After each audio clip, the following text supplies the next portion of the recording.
Collecting brain activity data from hundreds of volunteers simultaneously could help neuroscientists develop new treatments for neurological conditions.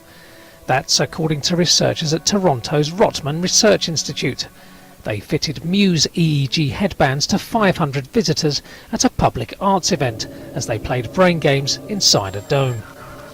Conventionally, neurofeedback experiments are conducted on individuals for hours over a period of weeks.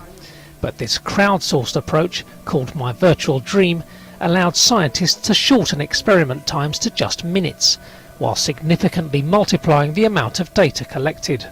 Even though a lot of people were not even aware, they may not have been aware that they were learning, but they were actually learning, and they were getting better feedback as the experiment progressed. So the shortness of time in which this happened was quite striking, because the existing literature on neurofeedback usually talks about sessions that are an hour long and that are repeated from once each week. The group's collective EEG signals triggered artistic imagery displayed on the dome, while live musicians on stage interpreted the data.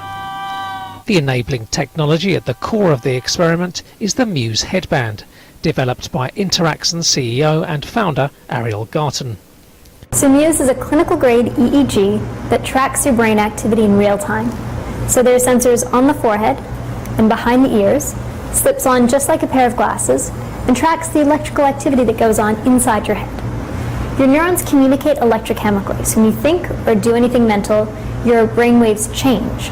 We track that electrical brainwave activity from the surface of the head.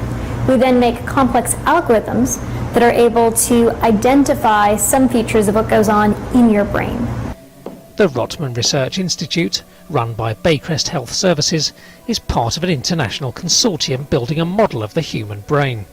It hopes such a model could lead to new treatments for depression, ADHD and other neurological conditions.